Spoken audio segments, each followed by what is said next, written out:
সকল প্রশংসা গুণগান রব্বুল আলামিন বিশ্ব জগৎ সমূহের যিনি একক প্রতিপালক, অতীব দয়ালু করুণাময়, যার আদেশ এবং নিষেধ, যার বিধানের কাছে মানুষ সহ তার সকল সৃষ্টি বাধ্য, অনুগত, স্বেচ্ছায় অথবা অনিচ্ছায়, মানুষ চাক অথবা না চাক, তার কাছে সবাইকে জ্ঞানী, গুণী, শিক্ষিত, ভদ্র, ধনী, গরিব নির্বিশেষে সকল মানুষ নয়, সৃষ্টি সবাইকে তার কাছে আমাদেরকে তার আনুগত্য এবং তার বিধানের কাছে আত্মসমর্পণ করতে হয়, করতে আমরা বাধ্য। সকল প্রশংসা তো তারই, যিনি সকল প্রশংসা পাওয়ার একক হকদার, তিনি হচ্ছেন আল্লাহ সুবহানাহু ওয়া তাআলা। আমরা শুকরিয়া আদায় করি আলহামদুলিল্লাহ। আল্লাহর দয়া, শান্তি, মেহেরবানি প্রিয় রসুল মুহাম্মদুর রাসূলুল্লাহ সাল্লাল্লাহু আলাইহি ওয়াসাল্লামের প্রতি। সম্মানিত উপস্থিত মুসল্লিবৃন্দ, বিগত 2 জুমআ ধরে আলোচনা বা খুতবা শুনে আসছেন যে যারা জিহাদ করে, নিজের সবটুকু সামর্থ্য উজাড় করে সংগ্রাম করে আল্লাহকে পাওয়ার জন্য, আল্লাহ রব্বুল আলামিন কোনো না কোনোভাবে তার সেই নিয়াতকে পূর্ণ করে দেন। সে তার মাকসাদ, তার অভীষ্ট লক্ষ্যে পৌঁছার ব্যাপারে সকল হেদায়েতের রাস্তা তিনি খুলে দেন। এই ব্যাপারে আপনারা আলোচনা শুনে আসছেন। আজকে আমরা একই বিষয়ের উপরেই আমরা আরও একটু গভীরভাবে দেখতে চাই, জানতে চাই। রাসূলুল্লাহ সাল্লাল্লাহু আলাইহি ওয়াসাল্লাম তিনি কিন্তু নিজে থেকে নবী হননি। আমাদের নবী কি নিজে থেকে নবী, না আল্লাহ তাকে নবী করে পাঠিয়েছেন? তিনি এই জগতের জন্য তিনি যে দয়া, রহমত হিসাবে যে তাকে পাঠানো হয়েছে, এটা কি তিনি কি নিজেকে রহমত হিসাবে কি প্রতিষ্ঠা করেছেন, নাকি আল্লাহ রব্বুল আলামিন তাকে জগৎবাসীর জন্য রহমত হিসাবে পাঠিয়েছেন? আল্লাহ পাঠিয়েছেন। এবং আপনারা জানেন যে রাসূলুল্লাহ সাল্লাল্লাহু আলাইহি ওয়াসাল্লামকে আল্লাহ রব্বুল আলামিন যে মর্যাদা দিয়েছেন, আদম আলাইহিস সালাম প্রথম মানুষ, প্রথম নবী, এরপরে নূহ আলাইহিস সালাম থেকে শুরু করে নিয়ে ইব্রাহিম, মুসা, ঈসা, ইয়াকুব, যত নবী আছেন,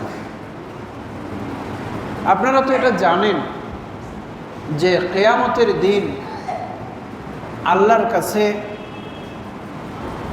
উম্মতের ব্যাপারে কেউ যে একজন আল্লাহর কাছে সুপারিশ করবে,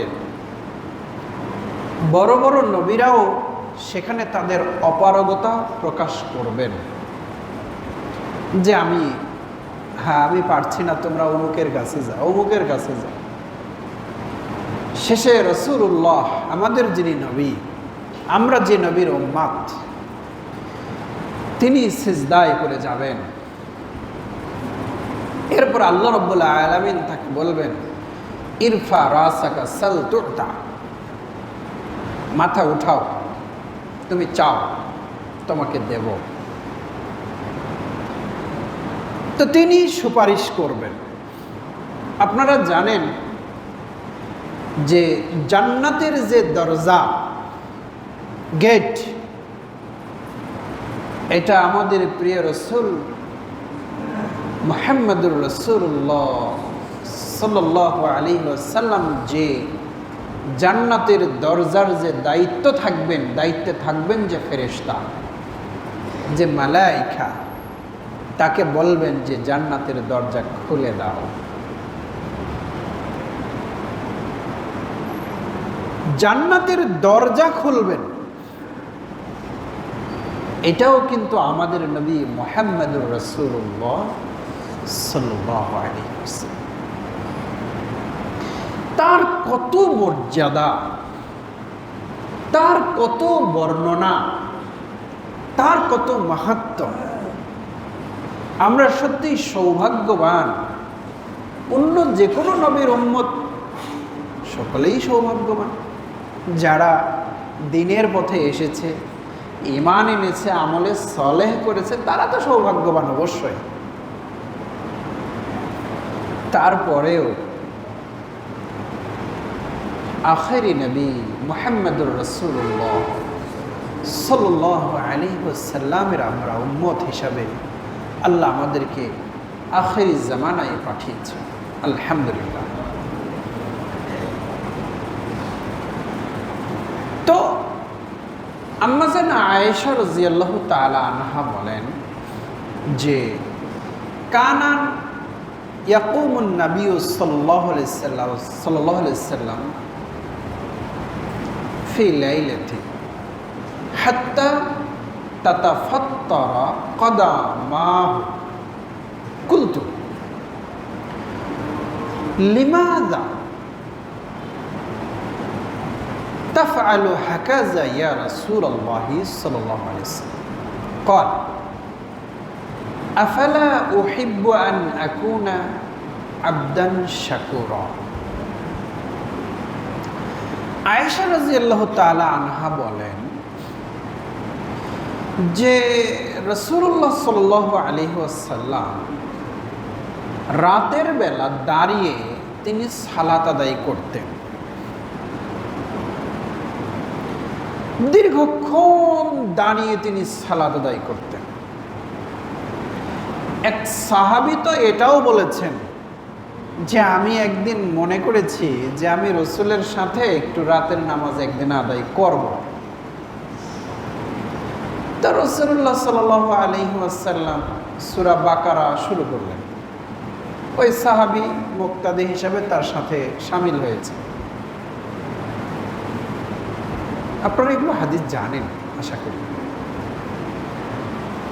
তো তিনি মনে করেন যে এক আয়াত দুই আয়াত পড়তে পড়তে যখন অনেক পড়া হয়ে গেল, মনে মনে ভাবলেন যে 100 আয়াত পড়া হলে সম্ভবত নবী রুকুতে যাবেন। তো কিসের 100, পার হয়ে চলে যাচ্ছে, নবী রুকুতে যান না। সূরা বাকারা উনি এক রাকাতে শেষ করলেন না, এরপরে আবার তিনি শুরু করলেন নিসা, সূরা নিসা শুরু করলেন, ওইটাও শেষ করে দিলেন। এরপরে তিনি আবার আলে ইমরান পড়লেন, এইটাও তিনি শেষ করলেন। কোরআনের সবচেয়ে বড় বড় সূরা তো প্রথম দিকে। সুবহানাল্লাহ, এক রাকাতে সূরা ফাতিহা তো অবশ্যই, এরপরে সূরা বাকারা, তারপরে নিসা, তারপরে আলে ইমরান। আপনারা হয়তো অনেকে মনে করছেন যে সূরা বাকারার পরে তো আলে ইমরান হওয়ার কথা, তারপরে তো নিসা হওয়ার কথা। ওটা আমি জেনেই বলছি যে রাসূল সাল্লাল্লাহু আলাইহি ওয়াসাল্লাম এই রাকাতে তিনি আলে ইমরানের আগেই নিসা পড়েছেন, তারপরে আলে ইমরান পড়েছেন। আমি আগেও আপনাদেরকে বলেছি যে এটাই হলো প্রমাণ যে কোরআনের সালাতে উল্টা দিক থেকে সূরা পড়া জায়েজ। তার মানে প্রথম রাকাতে কেউ যদি সূরা নাস পড়ে, তাহলে দ্বিতীয় রাকাতে আর কি পড়বে? 115টা সূরা আছে, সে সূরা ইখলাস পড়বে, তাব্বাত ইয়াদা পড়বে, অসুবিধা নেই। মানে আমাদের দেশে একটা ফতোয়া চালু আছে যে উল্টো দিকে কোরআন পড়া হয় না, কথাটা ঠিক, উল্টা দিকে পড়া হয় না মানে কি জানেন? যেমন মনে করেন যে কেউ যদি পড়ে যে সূরা ফাতিহার 3টা আয়াত, যেমন মনে করেন মালিক ইয়াউমিদ্দিন আর রহমানির রহিম আলহামদুলিল্লাহি রাব্বিল আলামিন, উল্টা দিকে আসলাম না? আমি আয়াতের উল্টা দিকে আসলাম না? আগে তো আলহামদুলিল্লাহ রাব্বিল আলামিন, তারপরে আর রহমানির রহিম, তারপরে মালিক ইয়াউমিদ্দিন। তবে আপনি যদি এখন এইভাবে পড়েন যে মালিক ইয়াউমিদ্দিন আর রহমানির রহিম আলহামদুলিল্লাহ, এটা নিঃসন্দেহে হারাম, নাজায়েজ। এইভাবে উল্টো দিকে কোরআন পড়া যাবে না। কিন্তু সূরাই যদি কেউ আগে পিছে করে,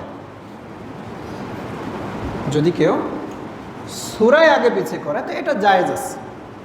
তবে নিয়ম হলো আগের সূরা আগে পড়া, পরের সূরা পরে পড়া, এটাই নিয়ম। এ ব্যাপারে কোনো ইখতিলাফ নাই। তবে কেউ যদি পরের সূরা আগে পড়ে আর আগের সূরা পরে পড়ে, এটাও রাসূলের আমল থেকে জায়েজ আছে, আমি এটা বলতে চাচ্ছি। তো যাই হোক, ফতোয়ার এটা উদ্দেশ্য না। তো রাসূলুল্লাহ সাল্লাল্লাহু আলাইহি ওয়াসাল্লাম রাতে তিনি কি সূরা বাকারা পড়লেন, এরপরে সূরা নিসা পড়ার পরে সূরা আবার আলে ইমরান পড়লেন, এরপরে তিনি রুকুতে গেলেন। আচ্ছা বলেন তো, দীর্ঘক্ষণ ধরে আল্লাহর ইবাদত, সবাই ঘুমিয়ে, পৃথিবী শান্ত, সবাই তার নিজ নিজ বিছানে, আল্লাহর প্রিয় মানুষটা দাঁড়িয়ে, সুবহানাল্লাহ, হ্যাঁ, আল্লাহর প্রিয় মানুষটা দাঁড়িয়ে।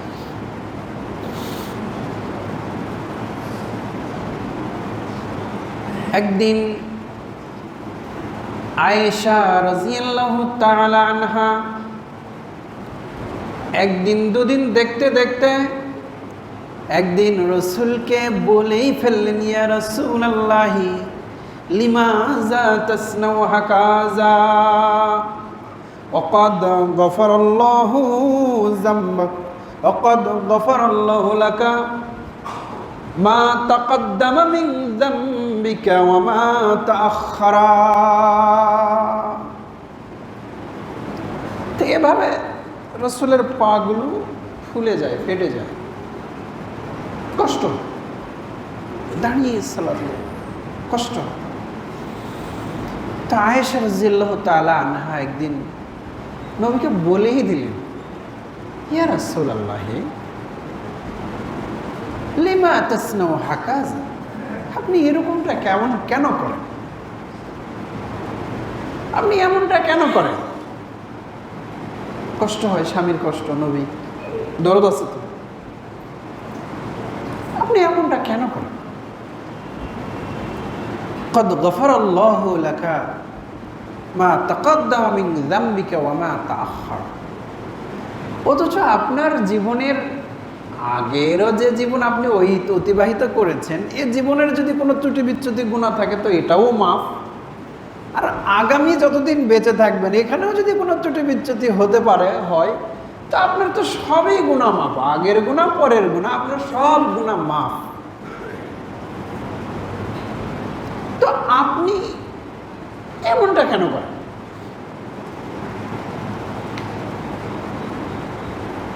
রাসূলুল্লাহ সাল্লাল্লাহু আলাইহি ওয়াসাল্লাম বললেন, আয়েশা আফালা উহিব্বু আন আকুনা আবদান শাকুরা, এই যে আল্লাহ আমার সব গুনাহ মাফ করে দিছেন, হ্যাঁ,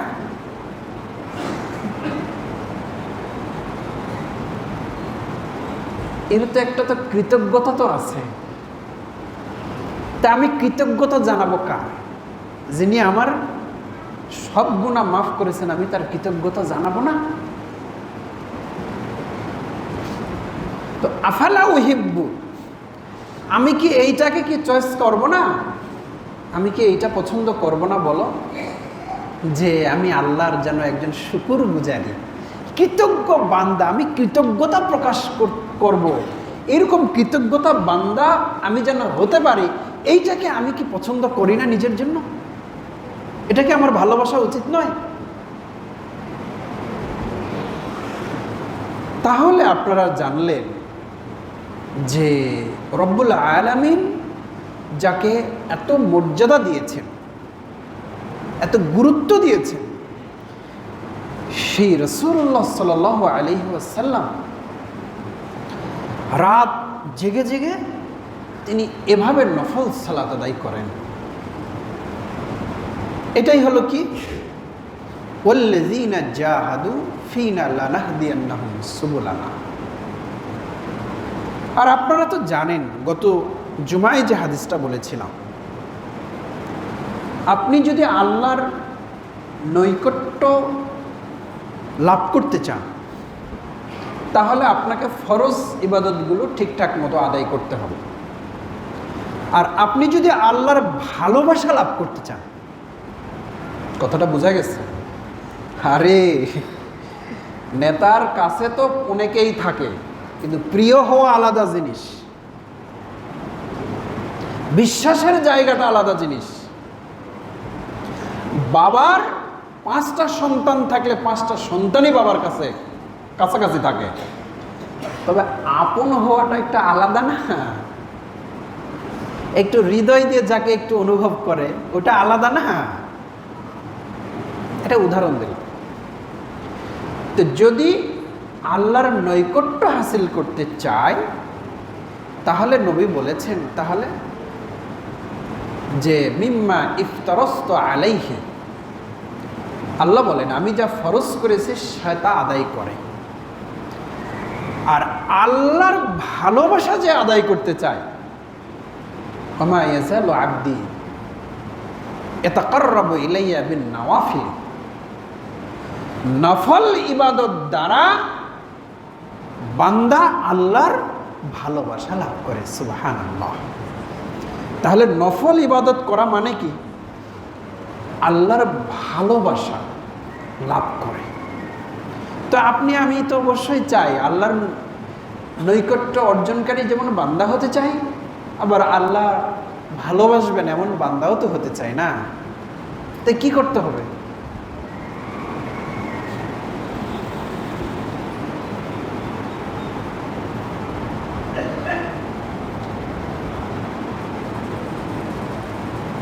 রাসূলুল্লাহ সাল্লাল্লাহু আলাইহি সাল্লামের এক সাহাবী, তিনি ছিলেন আহলে সুফফা।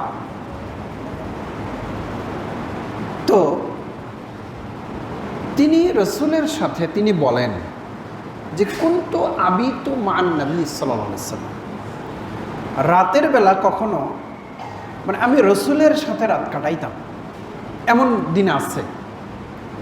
তো আমি কি করতাম, ফা আতাইতুহু বিওয়াদিন ওয়া হাজাতিন, তো তিনি রাতে উঠলে ওযু করবেন না, তার ইস্তেঞ্জা প্রস্রাব পায়খানার প্রয়োজন আছে, পানির প্রয়োজন আছে, মেসওয়াকের প্রয়োজন আছে, প্রয়োজনীয় জিনিসপত্রগুলো এই সাহাবী এগিয়ে দিতেন। তিনি বলেন যে আমি রাসূলুল্লাহ সাল্লাল্লাহু আলাইহি সাল্লামকে রাতে তার সাথে থাকতাম, আর আমি তার খাদেম ছিলাম, আমি তার খেদমত করতাম, সেবা করতাম।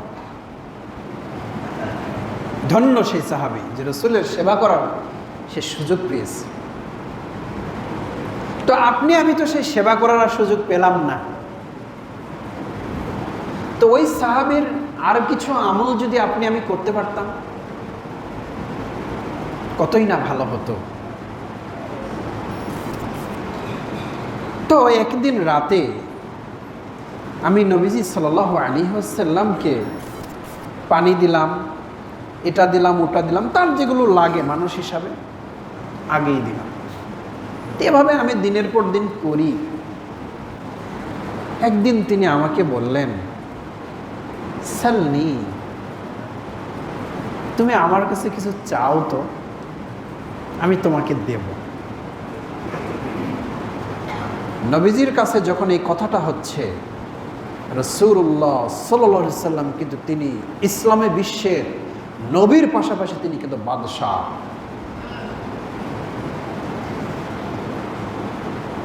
তিনি বাদশাহ, ইসলামে বিশ্বের সকল ক্ষমতা এখন তার হুকুমে চলে, আল্লাহর নবী হিসেবে তাকে যে দায়িত্ব দেওয়া হয়েছে। তো বলেন তো আপনি আমি সাধারণত কি চাই? আপনার আমার চাওয়া যেরকম সেরকমই চাই, তাই না? সুবহানাল্লাহ। এই মানুষগুলো যে সাহাবী কেন যে তাদের ব্যাপারে বলা হয়েছে যে রাদিয়াল্লাহু আনহু ওয়া রাদু আন, আল্লাহও সন্তুষ্ট তাদের উপরে, আল্লাহর উপরে তারাও সন্তুষ্ট। এই সন্তুষ্ট কথাটা কেন আসছে?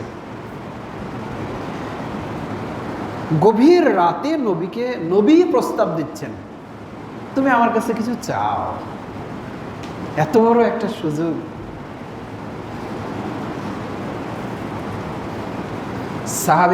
সাহাবী বলেন,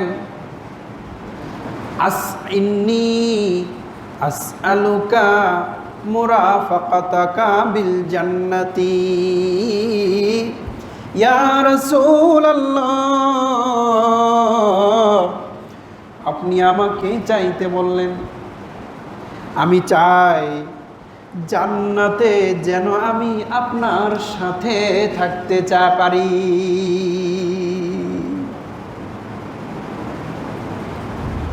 দুনিয়াতে তো নবীর কাছে আছেই, না হলে কি তাকে রাতে এভাবে জায়গা দেন? বিশ্বস্ত ব্যক্তি না হলে দুনিয়াতে তো নবীর সেবা করার সে সুযোগ পেয়েছে, মনে আরো চাহিদা, নবীর সেবা করে তার মন ভরে নাই। ও জ্ঞানী সম্প্রদায়, যারা নবীর সুন্নতের ব্যাপারে এখনো ভালোবাসা অন্তরে এখনো যারা জায়গা দেন নাই, তারা একটু মন খুলে শোনেন। নবীর সুন্নতের ব্যাপারে এখনো যাদের অন্তরে দূর বা অনাগ্রহ আছে, তারা একটু শোনেন। কি ওয়াজ করলে যে আপনাদের হৃদয়ে আল্লাহর ভয় আর রাসূলুল্লাহ সাল্লাল্লাহু আলাইহি সাল্লামের সুন্নাতকে ভালোবাসা, তার তরিকায় ইবাদতের যে আগ্রহ জন্ম নিবে, আমার আসলে জানা নেই, জানি কম। কিভাবে যে আপনারা বুঝবেন, কিভাবে যে জাতি বুঝবে রাসূলের দুনিয়াতে সেবা করে পরকালেও কোথায় থাকতে চায়? জান্নাতে যেন রাসূলের সাথে থাকতে পারে, এটাই হলো তার চাওয়া। কিভাবে রাসূল সাল্লাল্লাহু আলাইহি সাল্লামকে তারা মহব্বত করেছেন, ভালোবেসেছেন।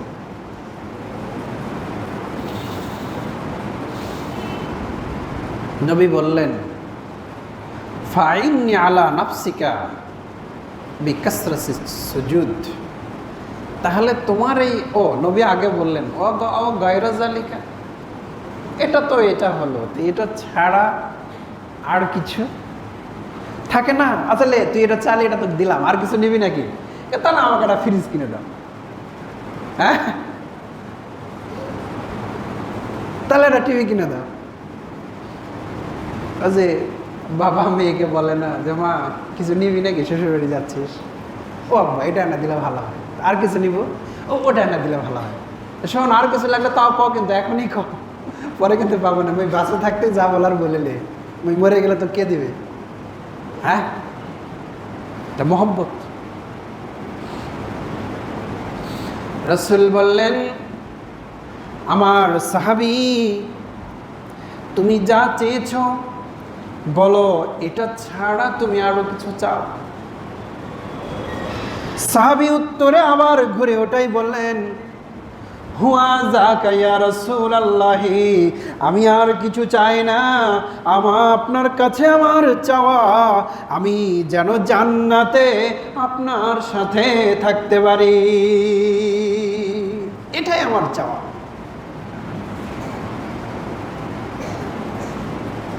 রাসূল বললেন, ফাইন্নি আলা নাফসিকা বিকাসরাতিস সুজুদ, তাহলে তুমি আমাকে হেল্প করো। তুমি যে দাবি করেছ, এই দাবি পূরণে তুমি আল্লাহর কাছে বেশি বেশি সিজদা করো। বেশি বেশি কি করো? সিজদা, বেশি সিজদা করো, তাহলে এটা সম্ভব। কারণ আল্লাহ তোমাকে যে সিজদা করার মাধ্যম দিয়ে, আপনারা তো আরেকটা হাদিস জানেন যে নবী বললেন যে আলাইকা আন তাসজুদা লিল্লাহি, তোমার দায়িত্ব যে তুমি বেশি বেশি আল্লাহর সিজদা করবে। কেন? ফাইন্নাকা লান তাসজুদা লিল্লাহি ইল্লা রাফা আল্লাহু দারাজাতাকা। নবী বলেছেন তুমি যখনই একটা সিজদা করবে তখনই তুমি যে মানে ছিলে তোমার ওখান থেকে এক ধাপ মান আল্লাহর কাছে বৃদ্ধি পেয়ে যাবে। সুবহানাল্লাহ। একটা করে সিজদার বিনিময়ে কি হবে? যেই স্তরে ছিল তার চেয়ে এক ধাপ প্রমোশন হবে, মান দারাজা মানে মান বৃদ্ধি পাবে। একটা করে সিজদা, একটা করে মান বৃদ্ধি। তো জান্নাতে থাকবে আবার নবীর সাথে, এটা কত বড় মানের যেতে হবে বুঝেন তো। এই জন্য নবীজি কি বললেন যে তাহলে তুমি বেশি বেশি সিজদা, তাহলে এটা সম্ভব। তো ফরজ নামাজে কি আপনি কি এই যে 2 রাকাত নামাজে 4টার বেশি কি 6টা সিজদা করতে পারবেন? হ্যাঁ, তাহলে বেশি সিজদা করতে হবে কিভাবে? এখন কি বোঝা যাচ্ছে যে সুন্নত নফলের কি গুরুত্ব? হ্যাঁ, আমাদের দেশে তো সুন্নত নফলের গুরুত্ব খুব কম, ঠিকই আছে, কিন্তু আল্লাহর প্রিয় বান্দা হওয়ার আমল হলো একটাই, এই সিজদা বেশি দিতে হবে।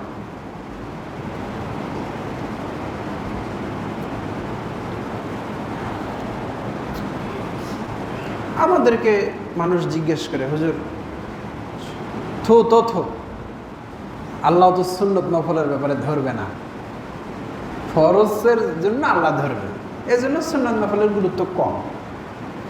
ঠিকই আছে, কথা আপনার দাবিও ঠিক, হাদিসেও এটা আছে যে ফরজের ঘাটতিটা আল্লাহ রাব্বুল আলামিন সুন্নত নফল দিয়ে পূরণ করবেন। মানুষ হিসেবে ত্রুটি বিচ্যুতি থাকে, সবই ঠিক আছে, সবই ঠিক আছে। সুন্নত না করলে কি গুনাহ হবে হুজুর? না, গুনাহ হবে না। তারাবি না পড়লে কি রোজা হবে না? হ্যাঁ, রোজা হবে, করেন না, ফতুয়া সব ঠিক আছে, কিন্তু আপনি কি সম্পদ ছেড়ে দিচ্ছেন, পড়লে কি হতো এইটা তো বোঝা লাগবে। সুন্নত নফল বেশি বেশি পড়লে আপনার কি হতো, আপনার কি উপকারটা হতো ইহকাল পরকালে, এই দিক থেকে বুঝলে সুন্নত নফলের প্রতি আপনার গুরুত্ব বাড়বে। আর যদি বুঝেন না পারলে হবে না, হ্যাঁ না পারলে তো হবে, করিও না। কিন্তু এটা ত্যাগ করার কারণে, অবহেলা করার কারণে কি মর্ম যে আমাদের ছুটে যাচ্ছে। আহা, যাদের বিশ্বাস করেন, যাদের একটু সময় আছে, রাত জেগে 2 রাকাত 4 রাকাত একটু করে তাহাজ্জুদ পড়া শুরু করে দেন। বয়স কোনো বিষয় না, আপনার উপর যখন থেকে সালাত ফরজ হয়েছে তখন থেকেই একটু শুরু করেন না। সময়গুলো তো বয়স শেষ হয়ে গেল, আমারও দাড়ি 2-1টা করে পাকা শুরু হয়ে গেছে, আপনাদের অনেকের সাদা হয়ে যাচ্ছে, এখন এটা তো শুরু করতে পারলাম না। হুজুর হয় না, হুজুর হয় না তো ঠিক আছে, কিন্তু যখন রাত 4টার সময় যখন ট্রেন থাকে তখন কি করে আপনি জায়গা পান? তখন তো আপনারা সারা রাত ঘুমায় না। আমারও তাই, আপনার কথা বলছি না, এটা আমারও তাই। এমনি ঘুম ভাঙতে আমার খুব সমস্যা, অ্যালার্ম দেওয়া লাগে আমার। আবার ওই কিছু কিছু মানুষ থাকে না যে একটু ঠোকা, দরজার ওইদিকে কিছু একটা ঠোকা লাগলে আর ঘুম ভেঙে গেছে, এইরকম কিছু লোক থাকে। আবার কিছু কিছু লোক আছে না যে সোলপোল বাড়িতে লাফালাফি ঝাপাঝাপি করে আর মরার মতো ঘুমাচ্ছে। আমি হলাম এই দলের লোক, বুঝলেন? এতই আল্লাহ ঘুম দিয়েছে, সবই ঠিক আছে, কিন্তু ওই রাতের ট্রেন ধরার টাইম থাকলে তখন তো আর আমাকে হ্যাঁ, তখন তো আর আমাকে তো জায়গা দেওয়া লাগে না, ঠেলা লাগে না, আমাকে দেই বলি। অতএব মানসিকতাটা চেঞ্জ করতে হবে, পরিবর্তন করতে হবে, মানসিকতাকে পাল্টে নিতে হবে। শোনেন, যারা শুধু ফরজ করতেছেন, সুন্নত নফলের গুরুত্ব কম, আমি আপনাদেরকে একটা একটা দর্শন দিয়ে যায়।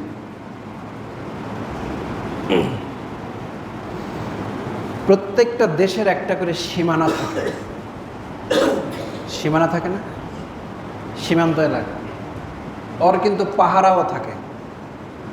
আমাদের এই যে বিডিআর বা বিজিবি যেটাই বলেন, প্রতিবেশী বিএসএফ যেটাই বলেন, আছে তো।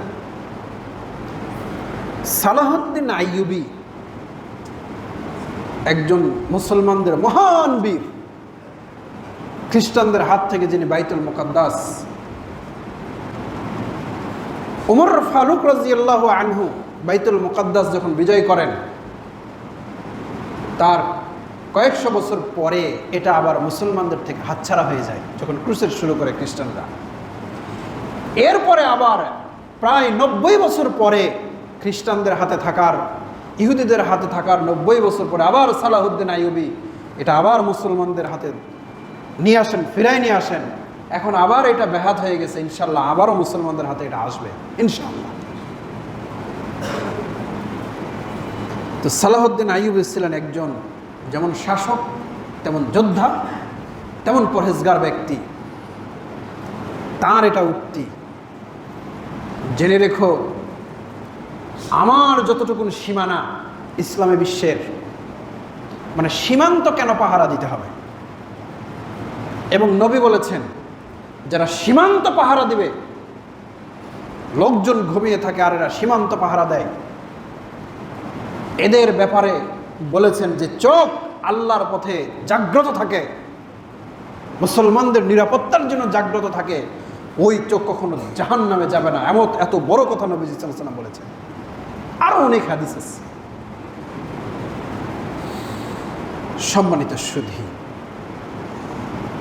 তো তিনি বলেন যে আমি আমার সীমানা যদি ওখানে ঠিক না রাখি, শক্তি যদি ঠিকঠাক মতো না রাখি, তাহলে শত্রু মনে করবে যে এক হাত আগানো যাবে, এক হাত আগালে 2 হাত আগানো যাবে, 2 হাত আগালে 3 হাত আগানো যাবে, এটা সে সুযোগ খুঁজবে। আর আমি যখন 1 ইঞ্চির জন্য যখন লড়াই করব, তখন বুঝতে হবে যে ওই 1 ইঞ্চি যখন আমি ছাড়ি না, তখন বুঝতে হবে যে এদের রাজ্য দখল করা সম্ভব হবে না। এটা হলো সালাহউদ্দিন আইয়ুবীর থিওরি, এবং এটাই বর্তমানে প্রত্যেকটা রাষ্ট্র এটা ফলো করে, যে আমি আমার ভূমি যদি 1 ইঞ্চি ছাড়ি তাহলে 1 হাত দখল করার সুযোগ পাবে, সাহস হবে। আর আমি 1 ইঞ্চির জন্য যুদ্ধ করব, লড়াই করব, ও বুঝে যাবে এরা 1 ইঞ্চি ছাড়ে না, তার মানে আমার গোটা দেশ সেফ থাকবে। তাহলে গোটা দেশ সেফ থাকে কিসের জন্য? ওই আলের জন্য। এই জন্য আমাদেরও কিন্তু আল কিন্তু ঠিক রাখা লাগে বাবা, বুঝলেন? আমি বলি যারা তাহাজ্জুদ সহ যেগুলো নফল সুন্নত যেগুলো আছে, এরা যারা এই আইলগুলো যারা ঠিকঠাক মতো রাখতে পারবে, আল্লাহ রব্বুল আলামিন তাদেরকে ভালোবাসবেন। তাদের ভিতরে যদি কোনো খারাপ জিনিস থাকে, শয়তানি ওয়াসওয়াসা মানুষ হিসাবে তার উপরে থাকবে, আল্লাহ রব্বুল আলামিন শয়তান থেকে তাকে হেফাজত করবেন। আল্লাহ রব্বুল আলামিন যে তাহাজ্জুদ পড়বে, আল্লাহ রব্বুল আলামিন তাকে 5 ওয়াক্ত সালাত আদায় করার যাবতীয় সুযোগ সুবিধা, প্রেক্ষাপট, পরিবেশ আল্লাহ তাকে দান করে দেবে।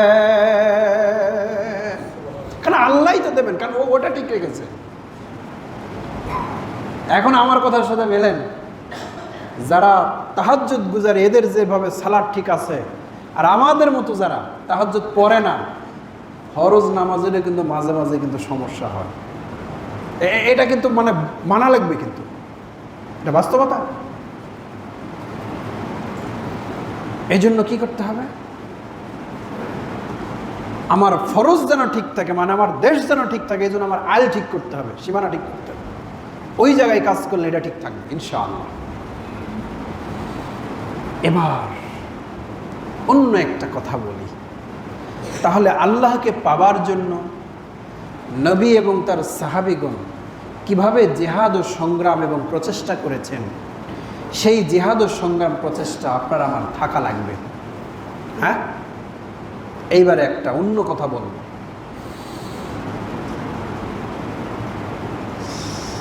এটা একটু দুঃখেরই কথা, অনেক সময় এই অভিযোগগুলো আমাদের কাছে আসে। যে স্ত্রী বেশি স্বামী ভক্ত, যে স্ত্রী স্বামীকে খুবই মানে, স্বামীর হুকুম ছাড়া সে কিছু করে না, প্রত্যেকটা কথা স্বামীকে জানায়ে করে। বাবা অসুস্থ, মা অসুস্থ, স্বামী অনুমতি না দিলে যাবে না, খুবই স্বামীকে মানে। কিন্তু কপাল কিন্তু তাদেরই খারাপ। স্বামীরা বুঝে গেছে যে মোর হুকুম ছাড়া তো চলবে না রে, তখন ওর প্রতিও অবহেলাটা বেড়ে যায়। আর যারা এনা খ্যাস খ্যাস করে দেওয়া পারে, ও ক্ষেত্রে দেখবেন যে স্বামীরা কিন্তু সোজা হয়ে থাকে। না, মন খারাপ করেন না, আমিও স্বামী একজন। এটা হলো বাস্তবতা। মুখের উপরে খাস খাস করে যারা দিতে পারে, দেখবেন তাদের স্বামীরা খুব সোজা হয়েছে। কিন্তু দুর্ভাগ্য তাদের জন্য, আমি সবার কথা বলিনি, প্রায় ক্ষেত্রে এরকম অভিযোগ আসে, মাটির মতো পরহেজগার একজন আবেদা সলেহা একজন স্ত্রী, হ্যাঁ, খুব বেশি মানে স্বামীকে ভক্তি ভালোবাসে, এই জন্য দিন দিন ও কি মনে করেছে, স্বামী মনে করতেছে যে ও তো আমার বাইরে যাবে না, মানে ও কার কোনো গুরুত্বই নেই, মানে বুঝে গেছে যে ওটা নিরাপদে আছে, এই জন্য গুরুত্ব কমে যায়। এখন কথাটা উল্টে নেন, যে সমস্ত স্বামীরা তাদের স্ত্রীকে খুব ভালো মহব্বত করে, ও ক্ষেত্রেও কিন্তু দেখা যায় কখনো কখনো অবহেলাটা কিন্তু বেড়ে গেছে। মানে বুঝে গেছে যে মোর স্বামী মুখ ছাড়া তো কিছু করবে না, মানে ওর টেম্পার দেখে কি, তখন খারাপ ব্যবহার শুরু হয়ে যায়। আর যে স্বামীরা ওই সকাল বিকাল বাজার থেকে আসে, ওই মানে দু চারটা দেওয়া পরে ঠিক সোজা হয়ে বইরা থাকবে, বেশি ভালোবাসে তো ওইটা তখন বদহজম হয়ে গেছে। আমি সবাইকে বলছি, এটা বলার আমার কারণও আছে। অথচ দেখেন, যে স্ত্রী যত ভালো স্বামীকে মানে, ওই স্বামীর দায়িত্ব ওই স্ত্রীকে আরো বেশি বেশি গুরুত্ব দেওয়া। কি, যে স্বামী তার স্ত্রীকে মূল্যায়ন করে, ওই স্ত্রীর আরো বেশি দায়িত্ব অন্য আর 10টা স্ত্রী তার স্বামীকে বেশি খেদমত, বেশি মূল্যায়ন করবে, তার সেবা, তার দিকে নজর আরো বেশি রাখবে। এটা হলো নিয়ম। কোথা থেকে শিখলেন? এই যে হাদিস, রাসূলুল্লাহ সাল্লাল্লাহু আলাইহি ওয়াসাল্লাম এর আগের গুনাহ মাফ, পরের গুনাহ মাফ। তাহলে তিনি আল্লাহর কাছ থেকে সুবিধা বেশি পাইছেন না কম পেয়েছেন? বলেন বলেন, সুবিধা বেশি পাইছেন না কম পেয়েছেন? বেশি পেয়েছেন। এই সুবিধা বেশি পাওয়ার কারণে কি আমাদের নবীকে আল্লাহর আনুগত্য থেকে কি সুবিধাতে পাচ্ছি, আবার কি করা লাগবে? তিনি কি এরকম মনে করেছিলেন? এই যে অনেক অফিস আদালতেও দেখবেন এগুলো একটু ঝামেলা হয়তো, হ্যাঁ, বস যাকে একটু বেশি ভালোবাসে ও তখন বসকে না বলেই চলে যায়, মানে ও জানে যে আমাকে কিছু তো করবে না, ও বস ভালো মানুষ, প্রিন্সিপাল সাহেব ভালো মানুষ, নরম মানুষ, এই জন্য কার বলে কয় লাগবে, মানে আঙ্গুল দেখিয়ে চলে যায়। বেয়াদব, তোমার নরম তুমি বস পেয়েছিলে তো তোমার জন্য সৌভাগ্য করে, তুমি আরো বেশি বেশি, তোমাকে তো সুবিধা দেয়, তুমি আরো বেশি তাকে আনুগত্য করবে। না করে এই যে বললাম, ওই যে কিছু স্ত্রীর মতো আর কিছু স্বামীর মতো। কিন্তু নবী কি শেখাচ্ছেন? আল্লাহর পক্ষ থেকে তার যত সুবিধা তিনি পেয়েছেন, হ্যাঁ, প্রতিদান হিসাবে শুকরিয়া আদায় স্বরূপ রাসূলুল্লাহ সাল্লাল্লাহু আলাইহি ওয়াসাল্লাম পা ফুলে দাঁড়িয়ে তার ইবাদত করছেন। সুবহানাল্লাহ। এখান থেকে কি শিখলেন? ইবাদতও শেখেন, পাশাপাশি দাম্পত্য জীবনে, পারিবারিক জীবনে এটাও শেখেন, যেখানে মূল্যায়ন বেশি সেখানে অমান্য নয়, সেখানে আরো যত্ন আপনার পক্ষ থেকে কি হবে? হ্যাঁ বলেন, বেশি হবে। এটা একটা থিওরি। যাক, আল্লাহ রাব্বুল আলামিনের কাছে ফরিয়াদ যে আল্লাহ, তোমার প্রিয় বান্দা হওয়ার জন্য যে ধরনের চেষ্টা সংগ্রাম আমাদের থাকা উচিত,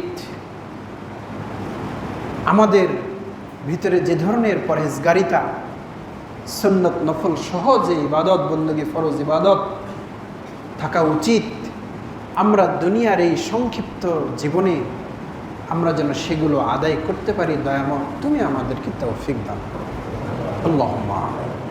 আর মনে মনে কি নিজেরা আজ থেকে প্রতিজ্ঞা করেন, সংগ্রাম করেন, নিয়ত শুদ্ধ করেন আল্লাহর পথে চলার জন্য। আল্লাহ আপনাকে আমাকে তৌফিক দান করুন।